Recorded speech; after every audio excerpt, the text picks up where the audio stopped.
Hi everyone, welcome back. I hope you enjoyed our little lunchtime stream because I am quite hungry now for Spargo. And I think Max and Steffi did a very good job. So thank you for your patience. We've now got everything set up. And our next talk is from Stella, who works for Translators Without Borders, or Clear Global, which is the organization that we're supporting this year with the ticket proceeds. So I'm very excited for this talk because Stella is the head of language services at Clear Global, and originally from the UK, Stella studied languages in Edinburgh and is currently based in Italy. And she's been working in the language services industry for almost 20 years, performing a variety of roles and honing her marketing expertise. So I will now leave it to you, Stella. And remember, any questions you have, put them in the Q&A, and then I can ask her later. So that's it from me. Off to you, Stella.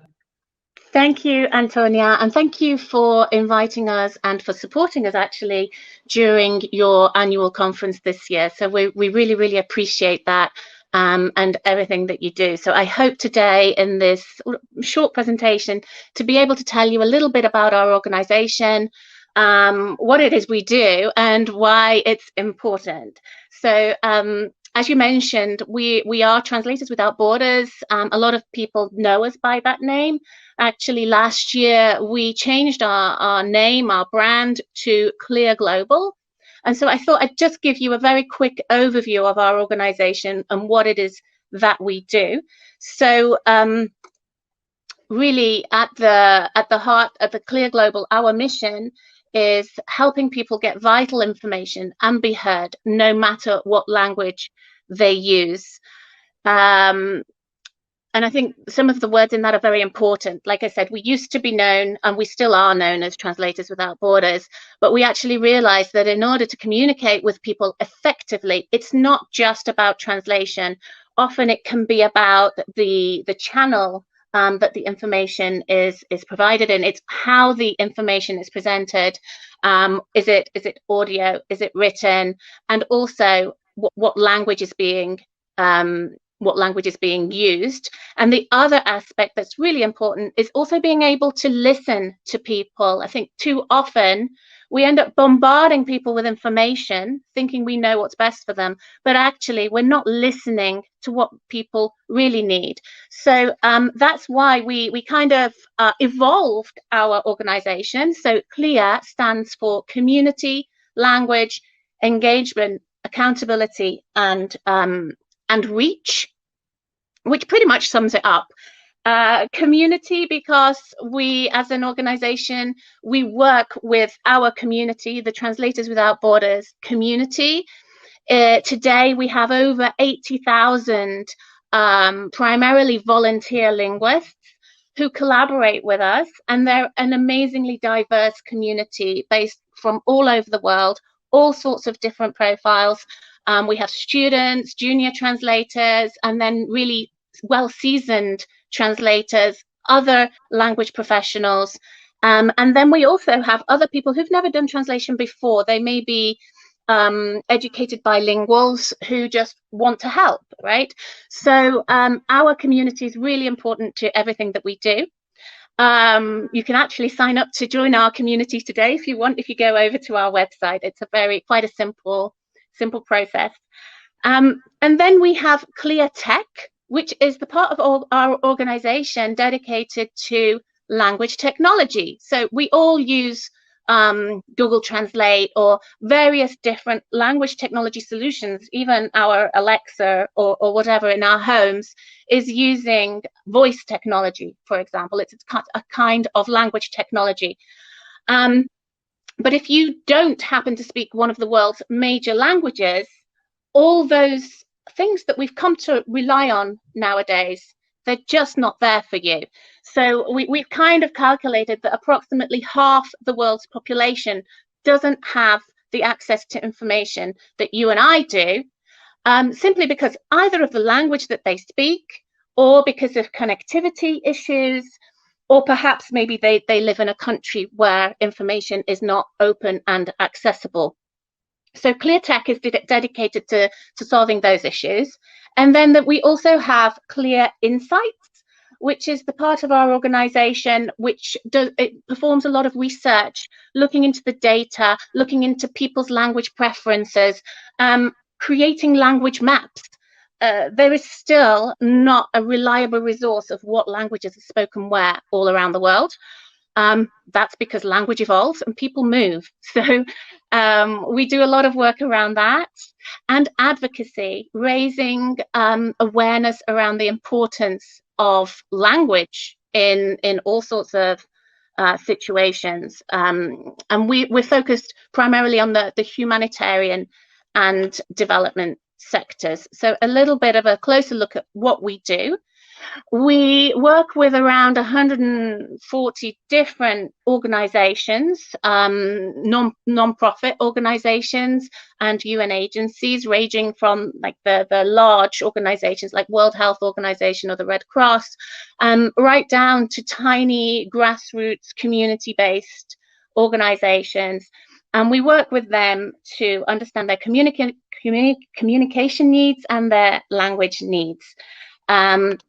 As you can see on the right there, there's a whole kind of list of things that we do. And these have evolved over time, actually, over the past few years, I would say. And again, this is why we felt the need to evolve from Translators Without Borders. So whereas maybe 5 years ago, that's really all we did, now we just do so much more. Then just to move on and give you a few numbers of what it is that we're doing, we have started to build multilingual chatbots so that we can answer people's questions about various issues that are affecting us, primarily in the last couple of years, COVID-19, but also Ebola.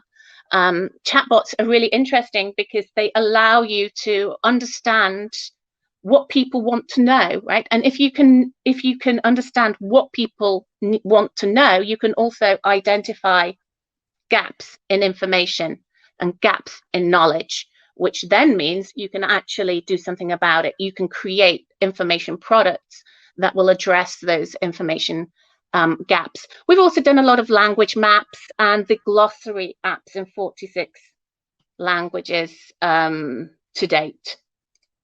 So far throughout, this is our impact in terms of our history. Yeah, we've translated over 100 million words in the past 10 years or so. As I mentioned, over 80,000 community members, and last year we delivered content in over 200 language combinations.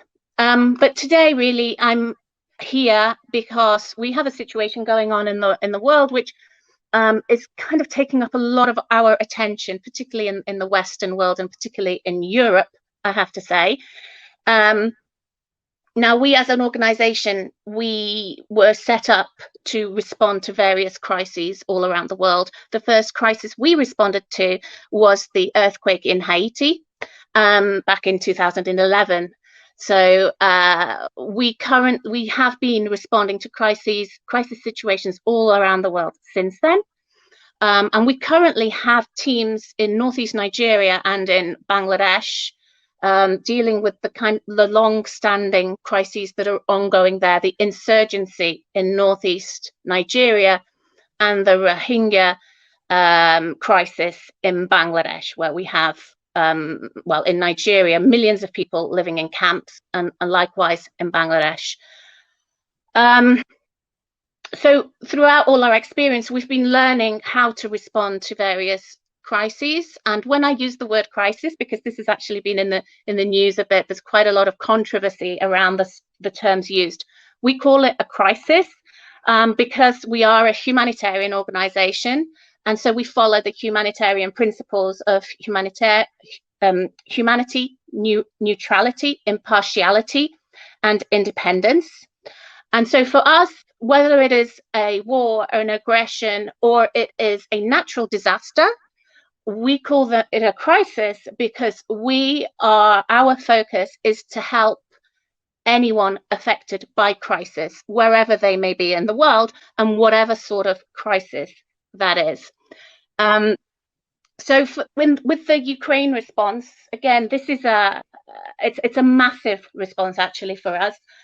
As you can see on the screen, as of today, there are over 4 million refugees who have already left Ukraine.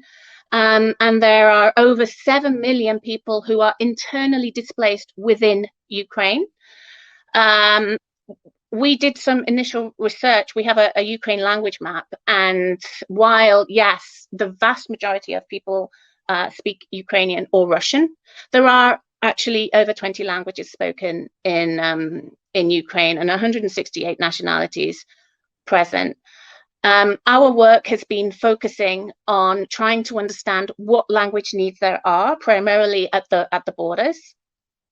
Here we've got, this is actually one of our dynamic language maps that we publish. As soon as any crisis hits, then we publish a language map. And this is, the intention of this is to help other aid organizations so that they can understand what languages they're going to be needing. If they're going to be going, if the Red Cross is going into Ukraine, they need to understand what language they need to be communicating in which area. So far, our Ukraine response, these are actually today's numbers, we've translated close to 500,000 words. We've got another almost 400,000 words in progress. We've actually seen that the work is really starting to ramp up now. We're a month into this response, a little over a month. So typically in a crisis situation, the initial period tends to be a lot of just trying to understand what is going on, what is the situation, what are the needs, how can we address them, and how can we coordinate with all the other actors that are also operating there. And to date, we've worked with 25 different partners on this response on 95 different projects. I can give you a little look at the sort of languages that we've been doing.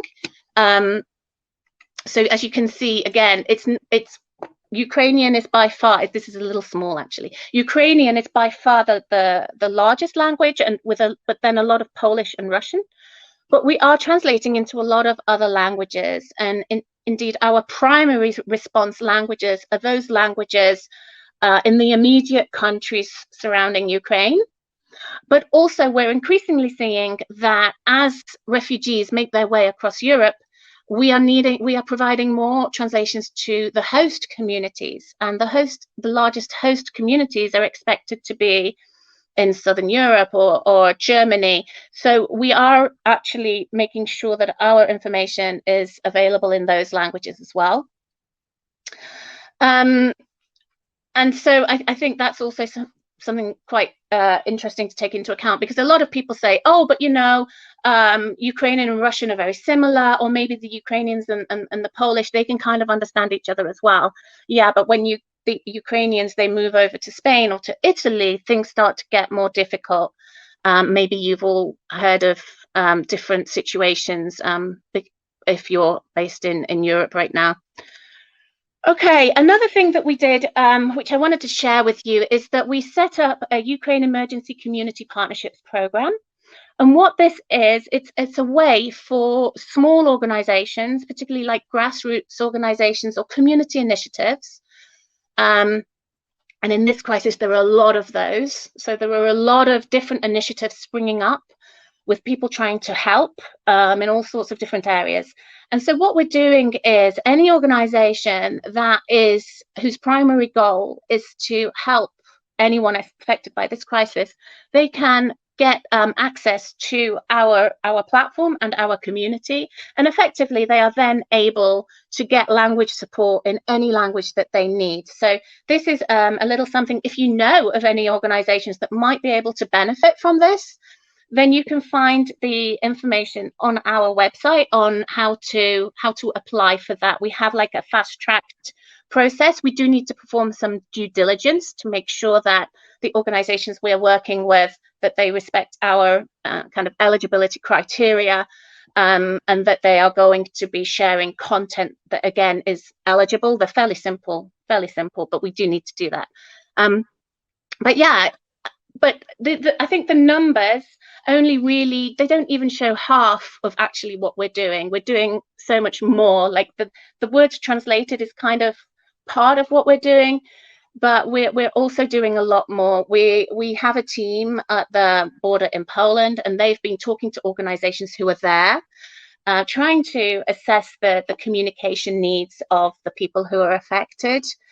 And we're also involved in all these different coordination meetings. So every country has its own coordination meetings with the large aid agencies. And so we're attending those, and we're really advocating that language is taken into consideration with the response, and making sure that people have the information they want and need. We're working with our partners to disseminate the key information. One big area actually that we're able to reuse some of our work is around trafficking and mental health. You may have already started to see it in the newspapers that protection is a big issue in this crisis. We have a lot of people fleeing, mostly women and children fleeing Ukraine, and they are let's say easy prey for traffickers or for people with not the best intentions. So we have got out there a lot of information about people's rights and informing people about the prevention of sexual exploitation and abuse and how to stay safe. We've also been supporting interpreters who are at the border. We've put out some tip sheets for humanitarian interpreting. There are a lot of interpreters working there, but they are not used to these kind of traumatic situations, and dealing with traumatic content, it can really take a toll on an interpreter. It's actually quite a specialized field. So we've been providing support in that area, and we want to do more. We want to develop our training courses and get them online so people can access them on demand.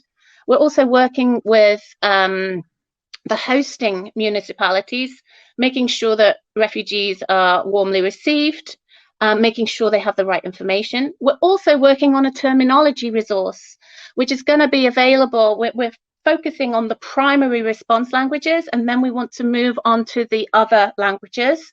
So this will probably end up being in all the European languages.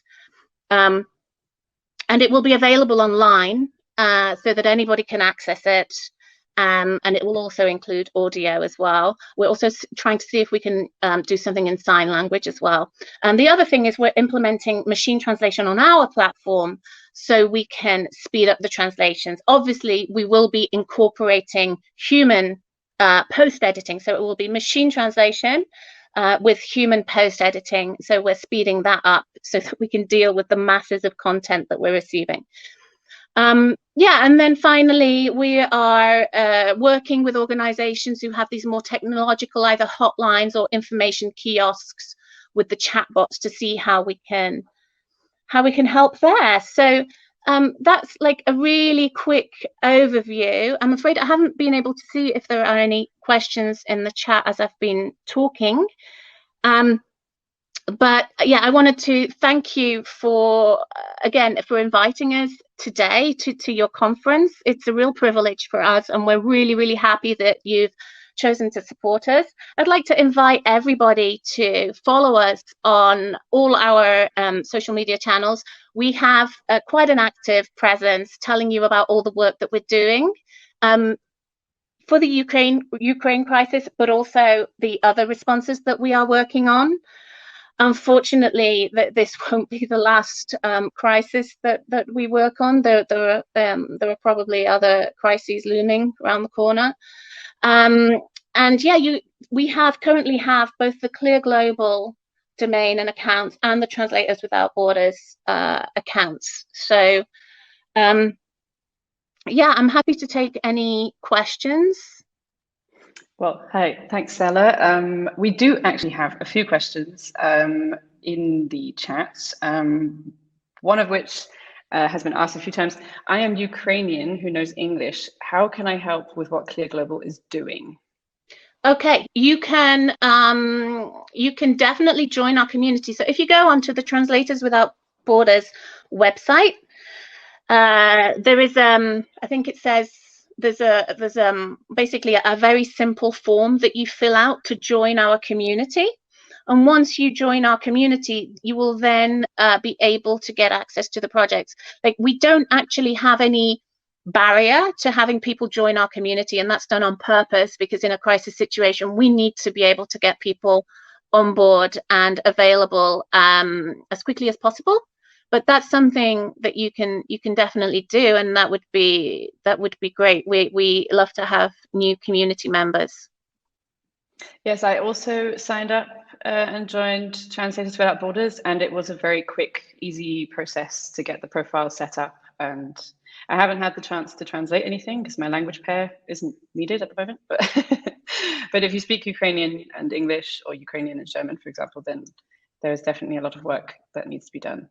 And I think we don't have enough time for another question, but I would suggest, Stella, that you join the chat and answer some of the questions there, so that people aren't left hanging, because we have to set up the next talk. But thank you so much for your talk on this really important topic, and we're very happy to be supporting Translators Without Borders, or Clear Global, this year. I'm very excited about it. So thank you once again, Stella, and thank you guys for your questions, and we will see you in a minute with the next speaker. Thanks. Thank you so much. Bye.